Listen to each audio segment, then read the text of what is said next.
ৰাজ্যজুৰি সুদখোৰৰ বিৰুদ্ধে আৰক্ষীৰ অভিযানৰ সময়তে পোহৰলৈ আহিছে আন কেতবোৰ খবৰ। মঙলদৈত সুদৰ টকা বিচাৰি এটা পৰিয়ালক হাৰাশাস্তি সুদখোৰৰ। শাৰীৰিকভাৱে আক্ৰমণ ভুক্তভোগী। ধুলাৰ আটাকটাত হয়বৰ ইছলাম নামৰ সুদখোৰটোৱে গাঁওখনৰ শ্বেখ ফৰিদ নামৰ ব্যক্তিজনক সুদলৈ দিছিল ৮,০০০ টকা। পৰৱৰ্তী ৫ মাহৰ ভিতৰত সুদে মূলে ৫০,০০০ টকা আদায় কৰিছিল যদিও পুনৰ টকা বিচাৰি ভাবুকি দিয়ে সুদখোৰটোৱে।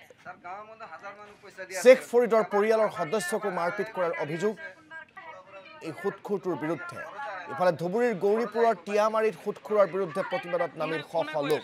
সুদৰ টকা দিব নোৱাৰাৰ বাবে এজন লোকক মাৰপিটৰ অভিযোগ হুছেইন আলী নামৰ সুদখোৰটোৰ বিৰুদ্ধে। ৫০,০০০ টকা সুদলৈ দি ২ লাখ টকা আদায় কৰাৰ পিছতো পুনৰ সুদৰ টকা বিচাৰি হাৰাশাস্তি কৰাৰ অভিযোগ।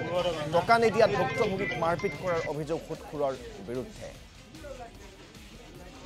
৮,০০০ টাকা লৈছিলোঁ হবিবৰ লোৱাৰ বে সুদত লৈছিলোঁ। লোৱাৰ বে পইচা ৬-৭ মাহ ল'লে। তাৰপিছত এই ২ মাহ দি সুদৰকেইটা ঘূৰি আছে। ২ মাহ তাক দিব পৰা নাই। দিব পৰা নাই তাৰমানে বিচাৰিও নাই। তাৰপিছত এই ১৫ দিনমান পইচা খুজি আছে মোৰ দিব পৰা নাই কাৰণে মোক ১৫ দিনত ৩ দিন মাৰছে। মাৰাৰ পিছত কালিও মাৰছে। কালি মাৰাৰ পিছত এইগিলা সহ্য কৰিব নোৱাৰি আমি তাৰ নামত কেছ দিছোঁ। কিমান পইচা দিলে কিমান পইচা দিয়া হ'লে তাক ৫০,০০০ মান দিছোঁ ছাৰ। ডেইলি কিমান দিব লাগে? ডেইলি মানে তাক ডেইলি চিষ্টেমৰ নহয়। ডেইলি মানে মোৰ জেবত যিমান যি থাকে চব কাঢ়ি চিঙি লৈ লওঁ। তেতিয়াহ'লে মানে ৮,০০০ টকা ৫০০০ টকা দিয়া হয়। এতিয়া মানে এতিয়া ২০,০০০ টকা তাৰ লাগে মানে ১ মাহৰ ডেট আছে।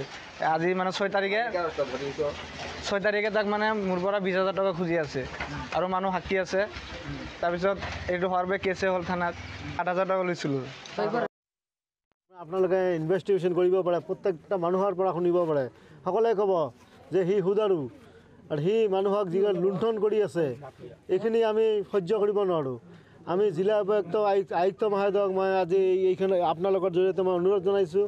লগতে মই মাননীয় মুখ্যমন্ত্ৰী মহোদয়লৈ মই এইখিনি অনুৰোধ জনাইছোঁ।